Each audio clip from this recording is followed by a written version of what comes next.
All right, so I just finished up my conversation with JD Scholten. This is the intro to the podcast that I need to start doing for all of my episodes.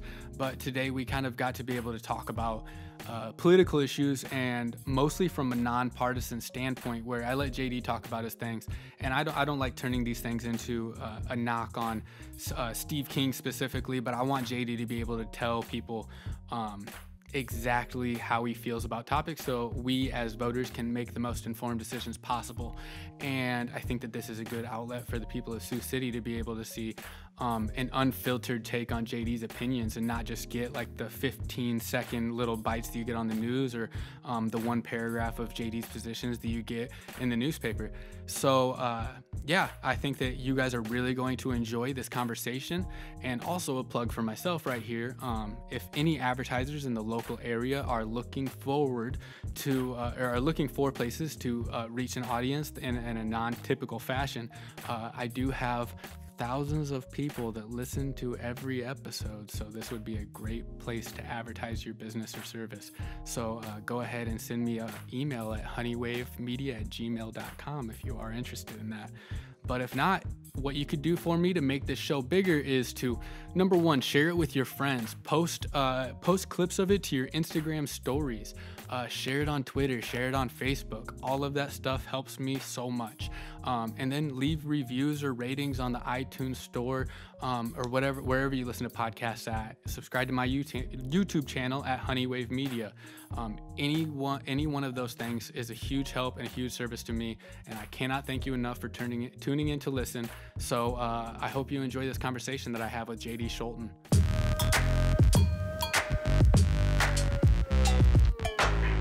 Welcome back. This is episode 15 of the Sioux City Show. My name is Taylor Grote, and I'm hosting this thing. In the studio today, we have our first return guest. It's JD Scholten. JD, go ahead and tell people who you are and what you've been up to lately. Yeah, JD Scholten, born and raised here in Iowa. I'm from Sioux City. Spent most of my life here, and I decided to run for Congress about 15 months ago, and we got a month left of the campaign, and what we've been able to accomplish by just getting out there to the people and really focus on a people-powered movement. We've taken a race that traditionally is about 22 points, and we shrunk it to within 6.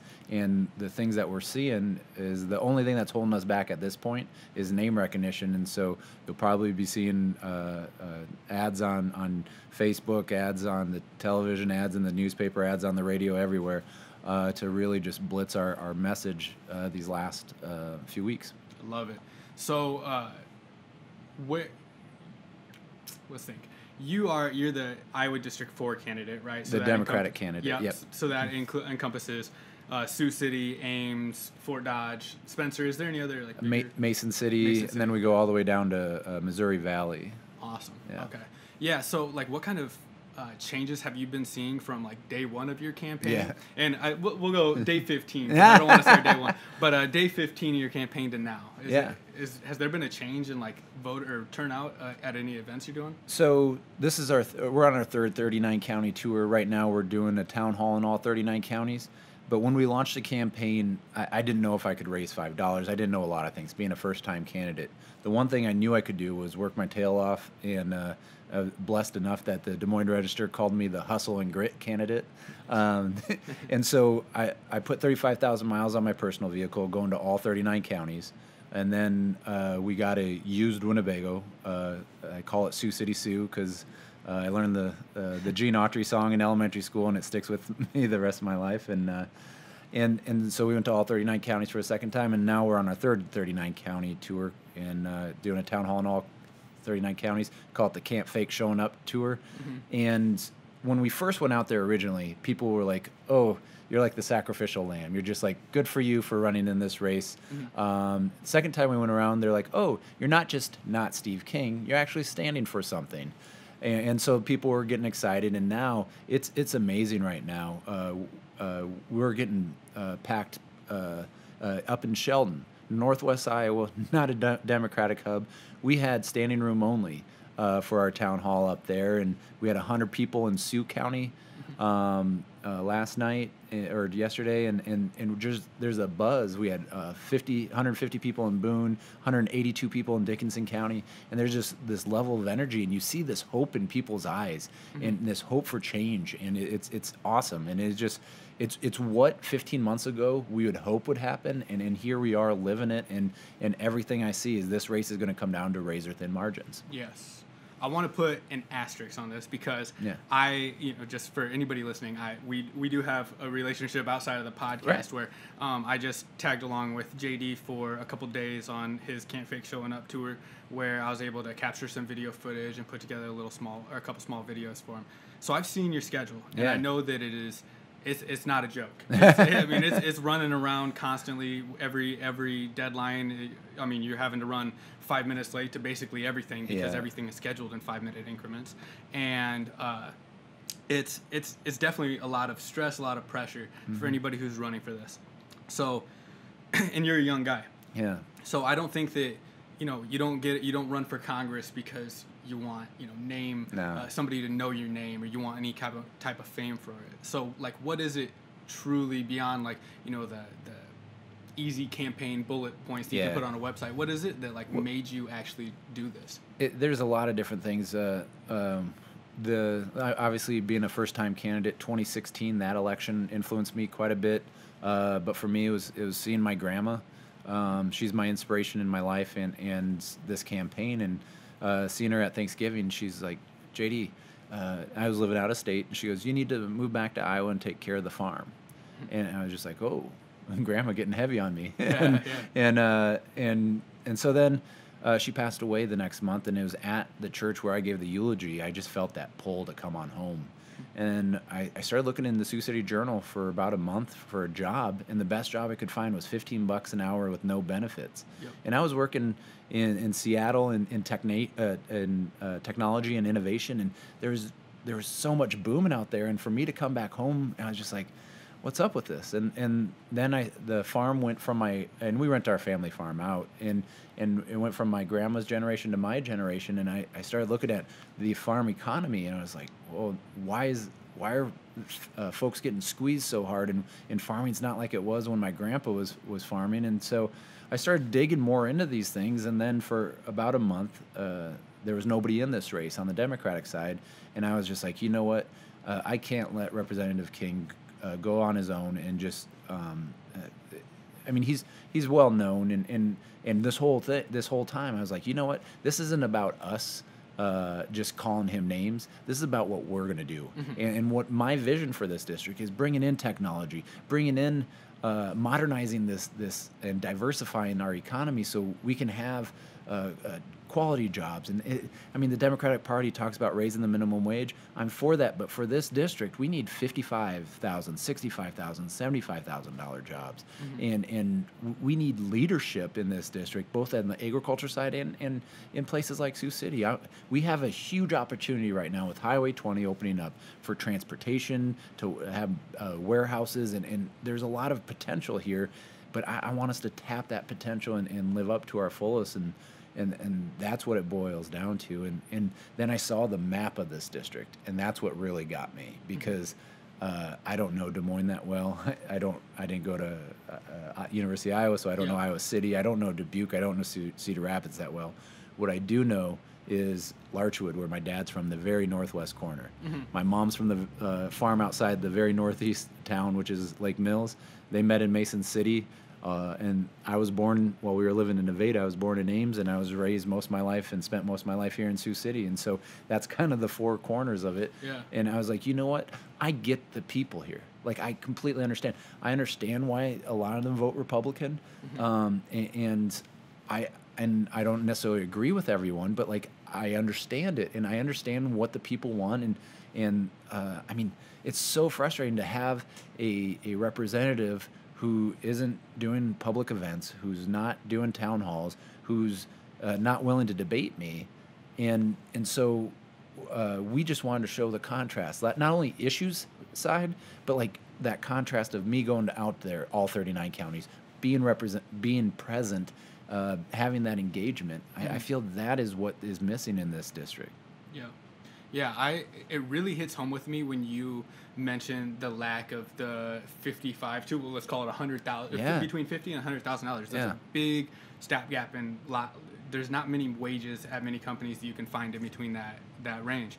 And I actually gave a speech, or just a talk to the Entrepreneurship Club last night at Morningside College. And since I'm a photographer, there was actually a photography class that the teacher brought over her whole class, and a lot of the questions I got was, how do you recommend that we get like good paying jobs after we graduate from Morningside College? And I think I took a lot of air out of their sails when I said, like, in Sioux City, I can tell you that there's maybe 3 places where you can actively get employed as a a creative, and your wages, you can expect maybe 40 as being a top tier creative wage. And they're like, wait a second. Say what? I'm at a private school, you know? And, so it's like they got to worry about student loans that are at an all-time high. And then they also have this lack of career options in the place where they want to spend, a lot of them want to spend the rest of their lives raising a family. And I've also been privy to, some conversations with people starting, tech businesses, or even other cool trendy businesses that would be like present in a city like Denver or whatever, and that they just have like an absolute lack of opportunity or resources or incentive to do it in Sioux City. So how do we incentivize, whether it be companies that with infrastructure already in place being able to move offices into Sioux City where they can provide higher wages, or companies that are starting, how do we incentivize their growth and their remaining in Sioux City? Do you have like any type of plans for that? Yeah, and I like to call it the new rural economy, and not to say that Sioux City is rural, but this district's rural, and it's giving them folks opportunity to raise their family where they were raised, and it's having that traditional agriculture, but then it's having that advanced manufacturing, and then the third component is the technology part, and really emphasizing technology. And like Iowa State University this past year graduated 1,400 students, and only 258 are still working here in Iowa in technology. Wow. And I would assume the majority of them, I don't know the stat, but I would just assume at least 90% is around the Des Moines area. Yeah. Des Moines, or even like the Silicon Prairie, Cedar Rapids, Iowa City area. Right. Yeah. And so there's just that lack of coming outside and beyond just what Des Moines is, and this whole like western half of the state really doesn't have that entrepreneurial spirit, and so ways to incentivize that, and it'd be federal working with state and local, and it's not there for us right now. And we start seeing things like right now in Jefferson, they have a tech kind of startup company that's allowing folks in Jefferson, Iowa, in Greene County, to have a $70,000 job. Wow. And that's what we need. And like Ames, they have a company called Workiva that I like what they're doing, and I wish there was more Workivas here in Iowa. Yeah, and if anybody's listening and they are interested in the current state of technology and the technology industry in Iowa, I really encourage you to listen to a podcast by the Technology Association of Iowa that is called, oh my gosh, I think it's called Technically Iowa. Oh. And it is hosted by Beth Trejo, who's a Sioux City business owner. She owns Cheddar Cake. Yeah. So it's actually a great podcast, and there's a lot of good insight with tech entrepreneurs from the Iowa area. So worlds coming together on this, because my uncle is one of the leaders of Iowa Technology Association. Okay. He's this chief technology officer at Principal. Sweet. And it was for years he's like, talking about tech in Iowa, and for years I'm just like, in one ear out the other. But now that I've realizing the impact it has in this district. Like it's right where my heart's at too. I think that there was a big kind of excitement, and then almost air being let out of the balloon when Apple put a data center in. Yeah. Do you know anything about that? Yeah. So that's a lot of what happened at the state level. So things down in Des Moines, and so what happened was. And this is what I don't want to happen, is that we gave huge tax breaks to Apple to have that data center, and like having the data center here, I'm for it. We need to bring that. Heck, we should have a data center just south of Port Neal. and I would want to push for that. But I mean, because they don't really bring in jobs. It's about 50 jobs for one of those massive warehouses full of tech stuff, and so that wouldn't bring a ton of jobs, but it's just part of the process. But we gave so much tax breaks to Apple, who they would probably come regardless, and that's the frustrating thing, is that tax break then doesn't bring in the revenue to the state, and so then we cut revenue to education or stuff like that, and that's and here's the other thing: when you incentivize companies to come based off of tax breaks, there's another state that will probably undercut you before too long. Yep. And so that's why I'm not I don't want to bring Google to this district, but I want to bring technology to this district. I want them to bring their fiber to this district. Yeah, exactly. No, for real. Yeah. And then we can work on that and build on that together. And that's my dream for this district. And like, even on the agriculture side, I go out to these farms. There's so much technology out there. Crazy. And yeah, it's nuts. But they're only using a small portion of what they could use because we don't have the infrastructure to make them boom. And agriculture technology could be our huge thing. Yeah, and it really should be. It should be. I mean, John Deere is. Are they the biggest company in Iowa? I think that John Deere, Rockwell Collins are kind of in the same ballpark as far as like revenue produced and revenue spent in Iowa. But I have two people that jump to mind specifically that are around my age. One is he is a farmer, a full-time farmer. He works his family farm, and it's a small family farm. They farm organically, and he is 3D prints his own like drone parts and pieces, and like cool. and you know is creating drones and creating other applications through 3D printing for both, you know, for his tractors, for his combines, and making sure that he can keep the farm running smoothly as a family farm. That is tight. In you know 2018, when corporate farms have so much more disposable income to be able to make these technological advancements. And then the other one is he works at his family farm down right by Whiting, in between Whiting and Hornick. And he has a drone that has like the infrared capabilities that he's able to see crop status. From his home. Yep. Oh, that stuff is so fascinating to me. And I think that there is a big, when that has that kind of usage, there's a big loss that we have when we're not like incentivizing basically like high school graduates and our college students in our state to be able to further their education specifically in those industries, to make big leaps and bounds nationally and globally in technology for farming. Well, and when we talk about technology on the farms, we talk about efficiency, you know, and what's happening a lot right now is with the runoff and the way that climate is working against a lot of our farms.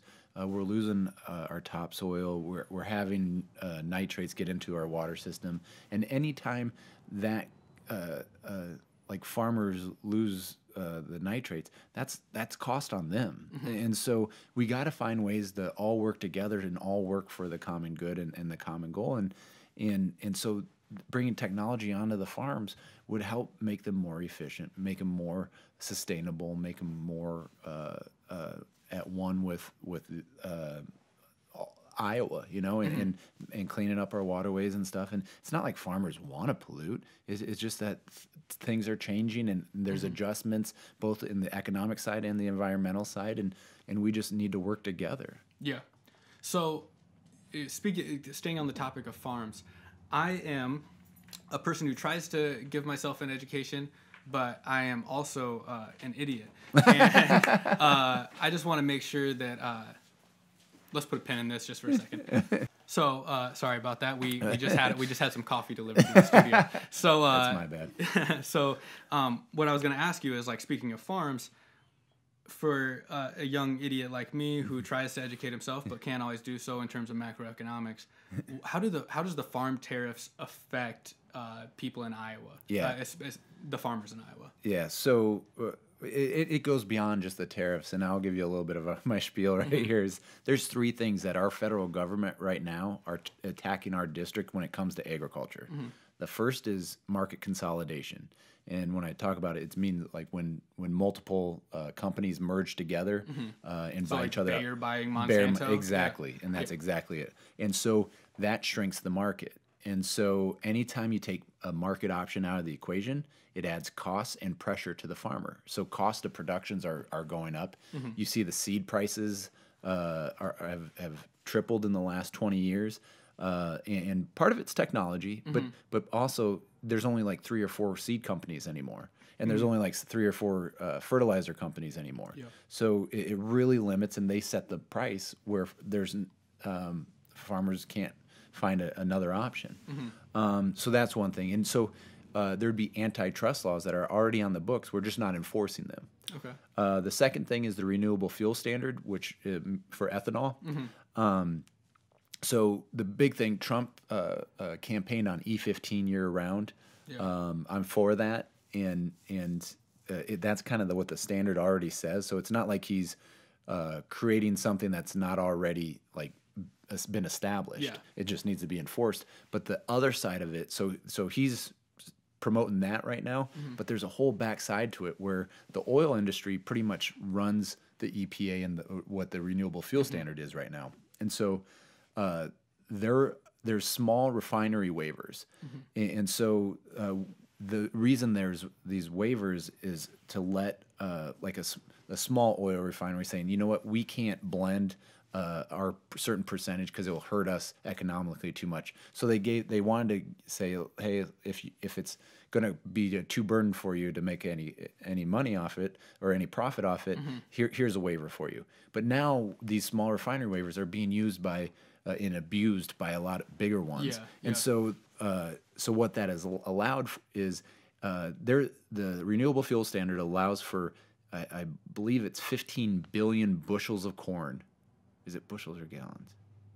No, I'm sorry. 15 billion gallons of ethanol to be in the fuel supply.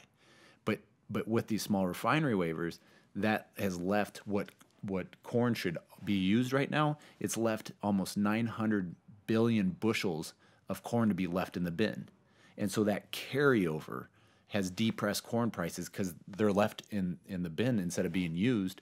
So there's more supply, and it's a little wonky, but because of that, it's depressed corn prices right now by up to 40 cents a bushel. Wow! So that's our own government attacking our corn prices and siding with big oil rather than Iowa farmers. And the two big people who are anti-ethanol are oil companies and Ted Cruz, because he's funded mostly by oil companies. Yeah. So Representative Steve King, when he endorsed Ted Cruz in 2016 for the president, that's a blatant disrespect to the ethanol farmers or the corn farmers and ethanol industry right here in our own district. So so when we're talking about incentivizing technology and technology growth in Iowa, I don't think of that personally as just an Iowa thing. I believe in incentivizing technology and technology growth nationwide. Right.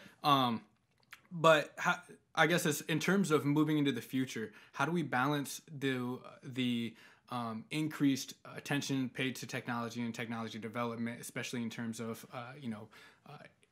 electric-powered cars like Tesla, where the government has given Tesla, millions and millions of dollars in subsidies, which has been able to create like this new future for cars in the automotive industry, and then also, I guess, protecting or maybe finding a way for Iowa farmers and ethanol to become viable in this future economy of electric cars. So here's a huge thing: is there's been a lot of research in what we can do with corn and other crops, and that research is being cut right now by the federal government, and so. So what's next on the forefront for farmers? It's we don't know, because there's a lot of things being cut, but like the research is being cut. But I did want to get into the tariffs part. Okay, that's the third component. So to sum that all up right now, we're borrowing money from China to give to our farmers, not to sell their products to China right now. Wow. And that doesn't make much sense. No. And you ask any farmer, they want trade, they don't want aid. And so you hear trade, not aid, all the time. So because we don't have that market right now, bean prices and pork prices are just dropping. And because there's too much production. Yeah. And so that's a huge issue. And so now it took about 30 years for us to get into China with our soybeans. Yeah. And I mean, it's not easy. And you have what's called the global supply chain. So like once you establish yourself in there, it's easy because like the infrastructure to bring your product out there, it's hard to switch and stuff. But now they're looking at South America. Yeah. And so for us, if they start using South America and the infrastructure's there, what incentives is it for them to come back here? Yeah. You know? Yep. And so getting back into markets is not as easy as like just like saying, oh yeah, we're going to sign this again. We're going to negotiate this. And like you hear like little countries like, oh, Taiwan's going to take some soybeans. You know what? That's great. Absolutely great. But well, that's why they call him Soey Steve. Did you see that? Did you see that thing he put out? Well, yeah. I did. Yeah. But here's the thing: we're trying to re-sign LeBron, get into role player. You know, Yeah. that's not our goal. Yeah. And so you look at China's looking down to South America. Who's down there in South America helping those farmers?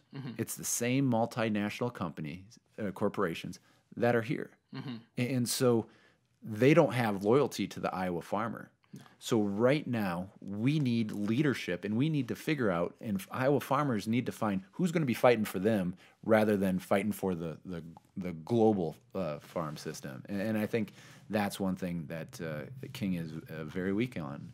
And we called him out in that in the Sioux City Journal, and it was pretty clear the distinction between himself and myself. I feel like that really cleared it up for me, so thank you on that. I'm sorry, it got a little wonky, but no worries. I love talking agriculture. Yeah. I'm fifth generation Iowan, first to be raised in town. It's like that's what my ancestors came here for. They came to farm the lands here. We got to put a pin in this just for a second. I got to take a bathroom. Yeah. All right, we're back. Sorry about that. Irresponsible on my part, but we are back at it. Irresponsible Bladder. That was the name of Irresponsible Bladder is the problem. It's my name of my next band. There we go. There we go. You heard it here first. Breaking news. So did you happen to check to see the Kanye the Kanye meeting with Trump? And I do want to preface this by I am a firm believer in the destigmatization of mental health in America, and I think that what we're currently experiencing is the middle of a manic episode from Kanye West. That like he's just been on a mental health decline since the death of his mother. So I don't want to like just say, oh, this guy's crazy, what an idiot kind of deal. Right. But did you get a chance to like see that whole meeting? I just saw some small clips of it. I will say I saw him in concert. I mean, it was amazing. It was spiritual, and I don't know. It just it was the Life of Pablo tour. Oh, okay, yeah. And it was early on when he was really on it, and yeah, it was awesome. But I mean, we talk about mental health on the campaign trail all the time. Iowa was 51st in the nation in mental health beds. There's two things I tell folks all the time when it comes to healthcare. I'm open. I want to somehow find universal health care for everyone. But there's a couple things I absolutely need. And when I talk about mental health, I talk about right now farmer suicides are on the rise. That's unacceptable. And then we talk about 22 veterans a day for several years now. That's a stat that commit suicide. Those are unacceptable stats. We need to deal with this right now. And and I mentioned this at every one of my town halls. There's a lady in Mason City that came up to me afterwards, and she goes, I really liked what you had to say. I just want to tell you a story how my husband's one of those 22 a day. And so she had 3 little kids. She moved back to Iowa to help raise them with her family. And her oldest son was getting about 16 and was starting to struggle with mental health issues and the loss of his father. And so she started bringing him up to Rochester, and which is a hike, and she couldn't get him up there enough, and he ended up taking his life. And so now she's left with 2 kids, and her next daughter is dealing with PTSD from those 2 deaths. Yeah. And so she's driving down to Iowa City every week, but like she has to work. So and so she's just like, you know what, Iowa doesn't have the capability of taking care of my family or allowing me to take care of my family, and so she's probably going to move out of state. And it's heartbreaking. That it really is, because you know, you mentioned this in I believe it was Fort Dodge. Yeah, it was Fort Dodge. That, you know, when somebody does have a mental health episode that requires outside attention from within a family unit, that they're going to one of two places. They're going to go to jail or they're going to go to the hospital. Yeah. And both of those things, especially in people that the average working person in Iowa, they don't have the money for the jail, the court costs, and they don't have the money for these surprise emergency room visits. Right. So how does that get addressed, I guess, at a government level? Like, what kind of programs can be do any other states have solutions for those type of issues? Well, it's one of those things that's going to have to be addressed, probably federally funded, but through states, like, or something that's part of either Medicare or Medicaid, because so much of rural health right now is funded by Medicaid. And so in Iowa here, we've seen the privatization of Medicaid that's really hurt.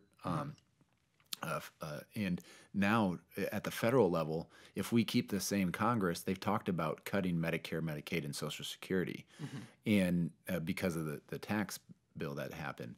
And I mean, if we cut Medicaid and funding to Medicaid, it's going to just devastate rural communities, because like you go to nursing homes that are almost 100% funded by Medicaid, or so they're going to have to consolidate, or a lot of places are 60% funded by Medicaid, and so I mean those are direct impacts, and so you'd have programs to help with that, either federal programs or state programs to help with that.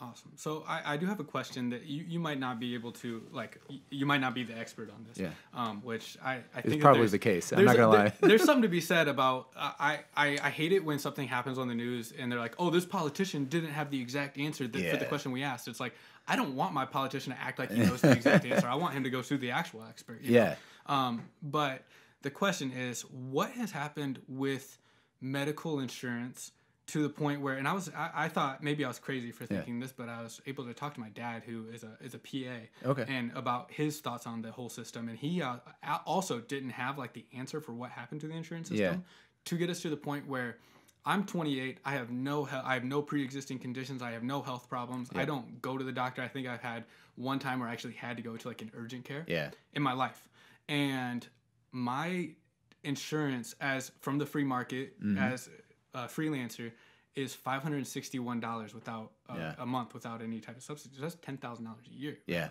Over that. Wait, no. I don't know. It's like $6,000 a year over that. But yeah. Math. But yeah, exactly. Yeah. So, and then I was like kind of freaking out about that fact. Like where, like I start weighing the pros and cons of like even having health insurance, because what does an ER visit cost if I do have to go to one? Right. And I asked my dad, I said, you know, what is going on, and how do I fix my solution or fix my situation? And he said, I've seen the same thing happen with clinics where we used to basically, like, we don't get anybody in January and February because somehow the insurance system with all companies basically is turned to, you have to hit like an $8,000 deductible before you even really see those copays kick in. Yeah. And even once you do there, a lot of them have like 20% in network or 40% out of network. So you see things like somebody's appendix bursting can cost a family $20,000. Yeah. So do you know what the systematic changes in the insurance industry have been to lead to this? Right. And so, well, it kind of stems, and I'm not going to say I'm an expert on this, but this is my understanding of it, is back in the day, I think it was as a result of World War II or something, where people were trying to incentivize people to work in certain areas. And so they couldn't really do more pay, but what they could do is benefits. And so that's when you started seeing medical benefits relating to your job. And so that's kind of where it started at. And then as it's developed, these are private companies. So health insurance are private companies that they have stockholders. They're trying to make a profit, and you see right now that like 20 or to 30% of your medical bill is administration costs. And I mean that's when you're paying CEOs for all this money or just upper management and stuff. It doesn't put the person first, and so that's one thing that I think is very frustrating. Is in our healthcare world, we're putting profit over care, and I don't want that. But in doing that, it's costing the American people. It's not efficient. People are getting broke through systems. And like when I was in my 20s playing minor league baseball, I mean, I was in the off season. I was jumping from job to job. I was maximizing my body. My shoulder was hanging on by a thread. I was lifting weights, doing everything, throwing all the time. There was times I didn't have health care because I couldn't afford it. And so I'm maximizing my body. And at that time, my health care was praying. You know, I got super lucky. My catcher in college was playing AA, ends up getting cancer. You know, and so what's the difference between him and I? I mean, just one got it, one didn't, and it's just pure luck. And so, the way the system is right now, it's completely broke. And like we're paying the most per person, even before the Affordable Care Act, we were paying the most per person in all Western developed countries. And so we're not getting a very good bang for our buck. And so that's why. Like Obamacare and the Affordable Care Act, it was a step in the right direction, but it was also a huge compromise. And so the big compromise that wasn't there, that wasn't put into it, was putting in a public option. So that's not a company. That's just the government having an option, and so they're not. The government's goal is not for profit. It's just to have a healthcare system right there. And so that ideally would drive costs down, because people, if you have the option to have something that's not for profit compared to the profits, most likely that's going to be the solution people will go to. And for me, that's the first step for universal healthcare or Medicare for all. Okay, so I do have a question about universal healthcare. Is that I'm not a big government guy. Just intrinsically, I'm really not. Which is okay. But I do have like this I have like this thought process that I go through where I go, I've driven past plenty of insurance companies to know that they have these multi-million-dollar huge buildings, and it doesn't seem like they're hurting for money. And I've driven past plenty of hospitals that have these giant medical campuses, and they're not hurting for money, and doctors are all driving Porsches. So, you know, me as a private citizen, because the private citizens are the ones funding those campuses, right? We're effectively making two industries filthy rich, right, as it currently stands. So I'm kind of going like, maybe we could consolidate this, and it does make me go, maybe universal healthcare is the answer, because then we can just like not make two industries rich in the current system. And like how. So is there like a dollars and cents that I'm missing there? Because it seems like a no-brainer to me. No, that's the issue. So and part of that is, you know what? I don't want the federal government part of the healthcare. I'd rather it not. But we've had decades for them to figure out a solution, and this is where we're at, and this is hurting the American people. When you still have millions of Americans that are not on healthcare, any healthcare services, and just, I mean, you even look at. Like a corporation that offers $10 an hour. You work a hardworking 40 hours a week, but they don't offer benefits, so they're not making enough to pay for healthcare. So they have to go on government subsidies. Like that doesn't make sense. And so there's a lot of stuff like that. And so I figure, and there's so many different like. You can get on Medicare, you can get on Medicaid, you can do it in private, and like bouncing around and all this stuff. I think just a Medicare for all would be simple. It'd be cost effective. And even the Koch brothers, the Republican, one of the big Republican donors, they came out with a study that said it would be one of the most cost effective and it would save billions of dollars. And I don't want a bigger government. I don't want a smaller government. I just want a better government. And I think this is the most logical step we could do. Yeah. I should also, like, something that like really hit home with me that I heard you actually say was the bankruptcies in relation to medical bills, which is That's like, nuts. it's insane to me. Yeah. It is absolutely insane that, like, even when the American public is getting screwed on medical costs, the American taxpayer is then getting screwed again because of the bankruptcies incurred by medical costs. So go ahead and tell me those figures again. Yeah, so 60% of all bankruptcies right now are medical related. And of those 60%, 72% of those people had health insurance. Jesus. You know, Yeah. the system's broke. Yeah. And well, when I fill up, when I go to Casey's or stop at grocery stores, you usually see that donation box for someone who just got sick or someone who just got in an accident. Like, we have people begging in order to pay for their health care. And that, to me, we're the wealthiest country in the world. We deserve better. And you look at GoFundMe sites. 1 in 3 GoFundMe sites right now are for someone who's trying to pay off medical bills. Wow. Yeah. And I had the opportunity to do videos on behalf of a homeless shelter here in Sioux City.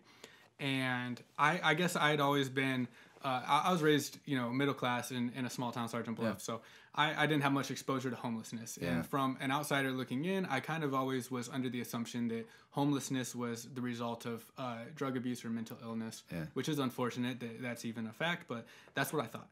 And after doing these videos with this homeless shelter, it was, I got cancer and I was working as a day laborer. I didn't have health insurance, so I'm homeless and I couldn't get any health care, or I couldn't get health care. So one guy rode his bicycle from Mississippi to Iowa to be able to go to the gospel mission and be able to find the health care he needed.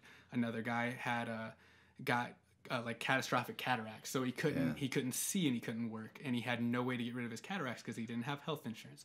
And it's like story after story after story of people whose, and it's truly the, like you said, it could have been me just as easily, the guy that had this cancer pop up in my life that I have to deal with. And like the fact that can lead to homelessness in America is, I think, a tragedy of our current system. Right. And so and like Democrats never talk about like their faith that much. And so like I have a pretty strong faith in myself, and our campaign's taken a pledge called the Matthew 25 pledge, and basically that's Matthew 25 is about, you treat the most vulnerable is like treating me. That's what Jesus said, and so the pledge is to protect and defend the most vulnerable, and I mean that's it. Like like we're only as good as our most vulnerable. Yeah. And like playing on teams, baseball teams all the time. You're only as good as your right fielder or whoever like the weakest link is. And so like I believe that the like rising tides raise all boats, and like that's what I want. And so often you hear like people picking on the people who are poor. And the people, they're like, oh, they're just living off of food stamps and all this stuff. And it's like, well, my vision for this district is not to have more people on food stamps. My vision is to have the jobs to lift us up and to pay for things. And you see stats like the average 30-year-old gets paid what a 30-year-old did 30 years ago. Wages are stagnant, but healthcare costs are at all-time high. Housing's near an all-time high, and student loans are at an all-time high. So people who are trying to do things right are not making it. And then you see like this tax bill that money goes to corporations and goes to the 1%. Well, the rest of us are still trying to struggle. And that's what I'm doing this for, is because I see my neighbors, I see the working class just really struggling, even though they're trying to do things right. And I let folks, when I do these town halls, the first thing I tell everyone is this stat, that the average person in Congress is 58 years old with a net worth of $1 million. I'm 20 years younger and $1 million short of that average. And I say it to get a laugh, but I say it because it's true. And like, there's enough folks in D.C. who are fighting for tax cuts and to get more money and all that. But what about the rest of us who are just trying to earn a dollar to raise our family and do things the right way, and yet we're not making it?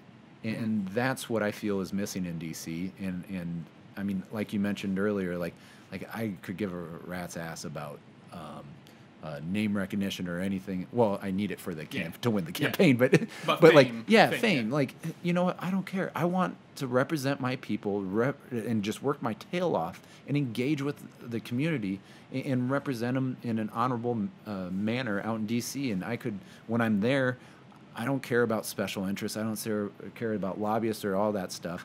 I'm working to fight for the people of this district. Yes. And I should also add in here, I'm definitely not a Democrat. I'm not a Democrat mouthpiece, I swear to God. I'm a registered independent. Yeah. I'm historically right of center, but is it dying? Yeah, it's gone. All right, sorry, laptop was gonna die. I'm historically right of center, and I run in pretty Republican circles for the most part. Yeah. And one thing that I always say is, like, I don't think that what I work for or what the next man works for, anybody else is entitled to. Right. I certainly don't think that anybody else is entitled to my money. But I do think that we have an ethical responsibility as human beings to make sure that when it comes to things like universal health care, that we don't make things like, oh, Canada has really long waiting lines when everybody can go to the doctor, or this. There's people in America that die from a lack of health care. Yeah. And I think that is a fact that we cannot just gloss past. Right. That we have an ethical responsibility as human beings to make sure that that is not the case. So when it comes to looking at solutions in terms of our healthcare system, that we need to look at what is the best possible benefit to the taxpayer. Right. At the best, what's the best cost to the benefit? And I don't think that I know that right now in our current system, the taxpayer is getting screwed on the current system, no matter how you break it down. So the fact that anybody would be resistant towards reform of that system is crazy to me. Yeah. Yeah. Another question for you.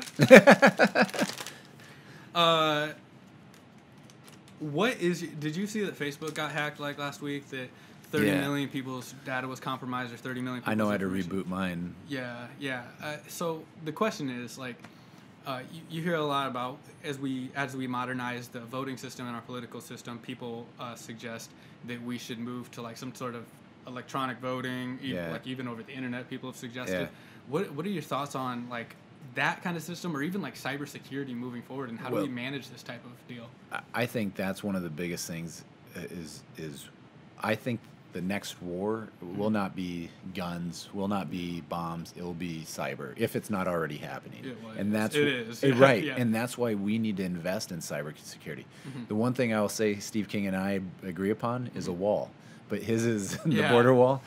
Mine's for a cybersecurity wall to protect our government from outsiders. And it's scary. But when I was living in Washington, we had mail-in ballots. So it would be mailed to us. You can read through everyone and everyone's stance, and not just on the U.S. House or for governor or for president and all that stuff, for like that very down thing that like county commission, and so you can read and have an educated vote, and I'm for that, and I'm for easier access to voting. I mean, this is our democracy, and or representative, whatever you want to call it, republic. But this is how it is, and it should be easier to vote, not harder, and so I'm for finding solutions to that. As far as I think we have a huge crisis on our hand as far as technology. Like who has the right to say what and when, and there's no easy solutions, because I know there's the First Amendment, and we need to honor that. But if there's something that's hurting the common good, we need to address that. And I mean, we haven't addressed the fact that Russia was in Facebook meddling with our election. What's stopping them from doing it right now?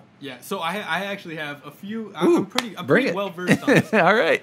So like the first thing is like Russia meddled. America meddles in Russia. America meddles and everybody meddles. That's the name of the game. It'd be shocking if somebody wasn't meddling. Russia probably did it great.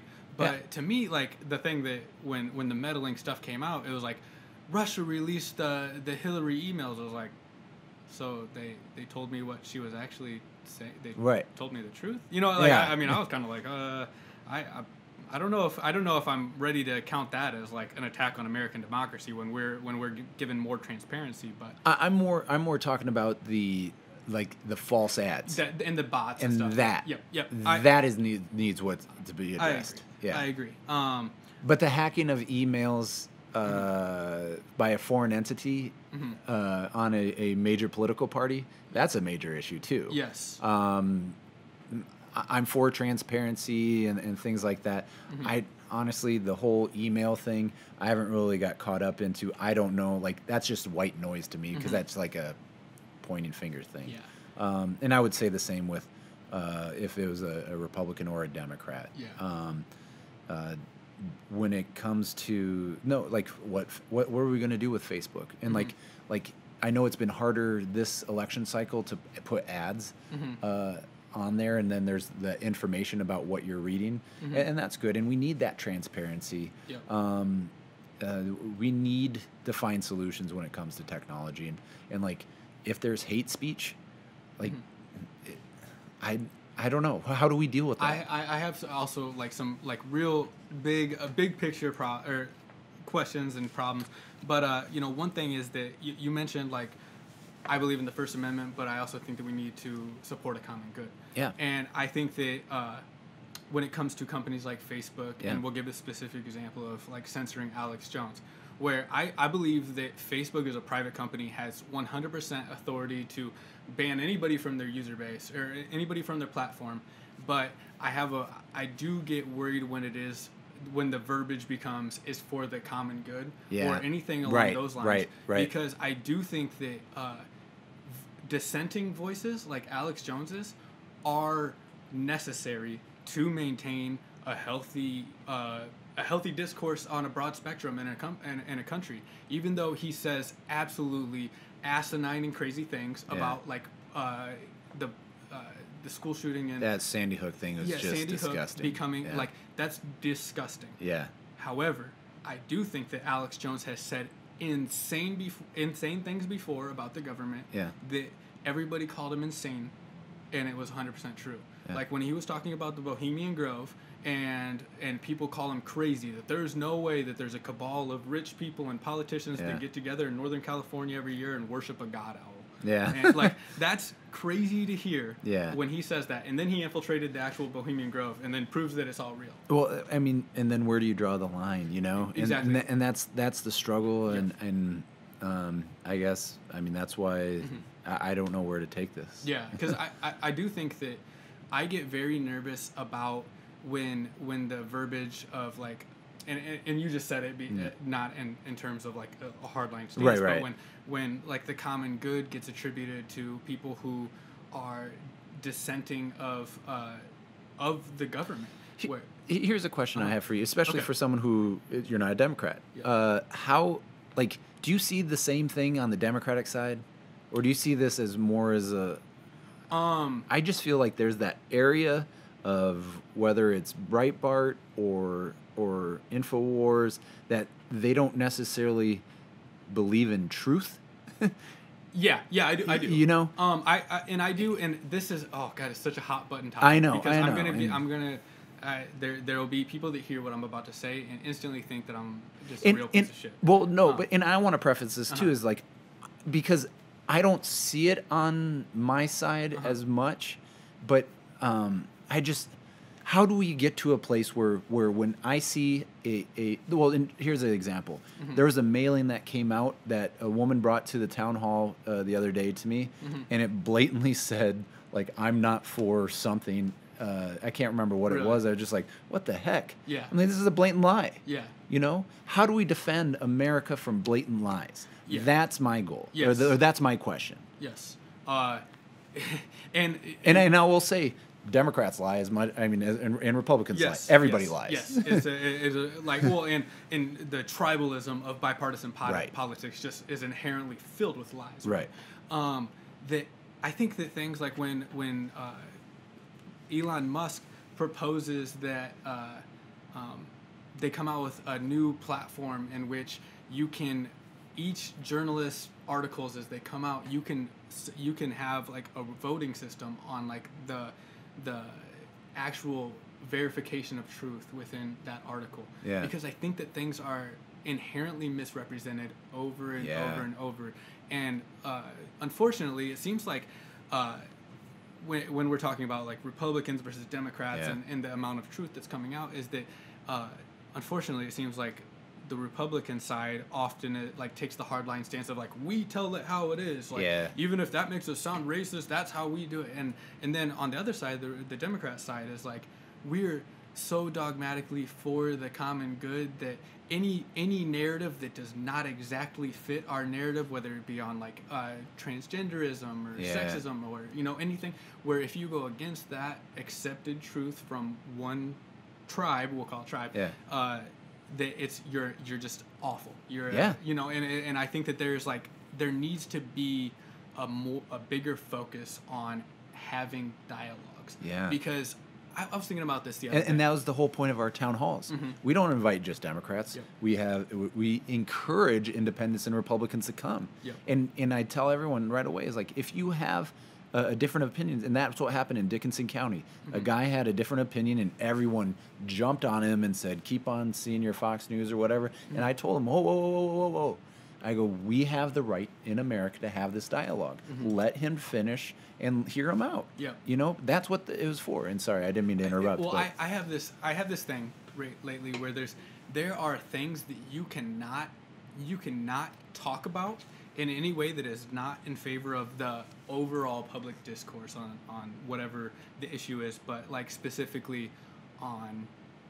Well, just for a big, broad example that you can break it down to a much more micro level, but like when Hillary Clinton is running for president, and a person can say, "I don't think that she is fit to be president because of this or this or this," and they can be absolutely true and good points. Like I don't think that the collusion amongst the DNC to prevent Bernie Sanders from becoming the Democratic nominee, I think that is as much tampering as with the American political process as anything that you can suggest Russia did. Right. And I think that it's just abhorrent to American voters that did happen. And that you can point to that and say, I don't think that Hillary Clinton is fit to be president, because even after that comes out and Debbie Wasserman Schultz is relieved as being the DNC chairman, then she becomes Hillary Clinton's campaign manager. That's very troubling to me as a person who sits in the middle and tries to make up his mind either way. And the fact that like the narrative around that time was that Trump is such an awful human being. If you don't believe in Hillary Clinton, then you are a sexist. It was the quick jump to reaction for most people who were in the Hillary Clinton hardline camp. Right. And I think that there needs to be a way that we can do away with the label of a specific opinion being called sexist, racist, homophobic, transphobic, whatever word you want to use, because it prevents having an actual dialogue about important issues. Because I think that myself, I'm not a sexist person. I'm not racist. I'm not homophobic. And if something I say in the middle of a conversation about a bigger topic is something that you can hand pluck and you can write it in a magazine without any tone or intent or any nuance being included with it, and you can give Taylor Grote the label that he's a racist, I think that that's a big problem on a national scale. Yeah. And I think that that's how we start mending that, is where we have people who fit into these camps that are like the really big like godsend saviors of these movements, being able to tell people who look to them for guidance that, hey, we can have this actual conversation without it being labeled as such. Right. And it's a tough. That's tough, and especially when you have just two sides, And when I played baseball in Europe, and when I was learning about European politics a little bit in college, there's so many. You have 8 political campaigns, and so you have to build coalitions to win and all this stuff. And here it's just this or this, and it's destined to just polarize and just fight, and the American people are really hurting right now because of it, and you get things where just Congress isn't doing anything. Yeah, completely. Even the Farm Bill. The Yep. Farm Bill, which has not been partisan, is now a partisan issue. And who's getting hurt by it? The farmers. Yep. And it pisses me off. Awesome. So I know that we got to get wrapping things up here. This brings me to the point in the show where I like to ask you, what do you think is the most slept on thing in Sioux City? Or we can go the area for this one, because you represent a large area. Oh man. I haven't even thought about mine. You thought about it, or you haven't? I very, very softly. I'm not gonna lie. I forgot this question was coming. Oh, okay. Well, here I'll go with mine. Right. I think that the Perry Creek walking trails are very underrated, and they are one of the most beautiful things in Sioux City, and they are part of the more the west, downtown to the west side, where typically when people are thinking of outdoor activities or things to do with their family, they don't head right over to the west side. So I think that it is a great thing for our community, and it's a great example of the Sioux City local government really taking initiative to improve Sioux City. And I think that people should get out and utilize this system much more, because I'm out there pretty much every day walking my dog. And I'm able to walk from my house on the west side to almost downtown within like 5 minutes, because the trail's so perfectly connected and uninterrupted. Man, that's beautiful. I don't know if I can come up with something as good as that. No, I mean, for me, this time of year, and unfortunately, we haven't even been able to see it much because of the crappy weather, is a harvest. Oh, yeah. Last year, when I was driving nonstop, like, it doesn't matter what time of day or night, you just see the farmers out there. Yep. And to me, like, I've seen it in different angles, and like growing up with my grandpa being a farmer and everything, but like to follow it all year round, like riding in the cars, riding this, like there was the detour on Highway 20 brought me to around Holstein, and there's a certain spot that I took pictures every time I went past, and to see the thing rise, then see the harvest come, and then the winter, and then the spring again. Like, I don't know, it just, that cyclical, just it's pretty beautiful and special to me, and to see all the moving parts, and what makes like corn and beans, and There's a filmmaker from Remsen named Josh Berendes, who I'm gonna link these in the bottom in the description of this video on YouTube or Facebook. But he made a documentary. It was like a 25-minute documentary about what it is to be an Iowa farmer, and he called it Dawn Till Dusk. And I actually helped him out with it last fall during the harvest. I went up to the Remsen area for a couple days with him and got some shots. And, I'd love to see it. He recently just released it, and it's like beautiful. And he also has like a drone film that he compiled when he was shooting the documentary. He compiled about half an hour worth of drone film of farmers out in the fields during harvest season, and it is beautiful. And it is like one of those things that even if you've moved away from Iowa, you can go, I remember that. I remember, those cold fall nights. Yeah. We just released our a campaign commercial, and it has a lot of agriculture things. And a couple of my friends who live out of state, they're like, that's like an Iowa tourism commercial, not a campaign commercial. Love it. Yeah. So, awesome. Hey, man, I always appreciate it. Yeah. Any closing remarks to the people of Sioux City? Well, I guess like I've been going around. I mean, this is the final stretch, and I mean, you've heard my politics here, and so I guess I'll ask everybody the same thing I tell everybody at the end of our town halls, is I ask for two things. One, I ask for your vote either from now to November 6th, and the second thing, I ask for you to pray that my RV makes it to November 6th, because I love that thing. And it's a great RV, too. Shout out to Winnebago Industries. Awesome. Thank you so much, JD. Thank you. Yep. And if anybody out there has any connections to the Steve King political office, I would love to have him on the show and be able to talk about his issues. So until next time, this has been the Sioux City Show. Thank you so much. I also would like to, because we're trying to debate him, but we don't hear from him. So. We could have Steve King and JD Scholten on the same couch right here having a debate. I think that's what the debate should be. That is what it should be. That is politics at work. I love it. Awesome. Well, thank you so much. And leave reviews, comments, subscribe, all that good stuff. Later. Ciao.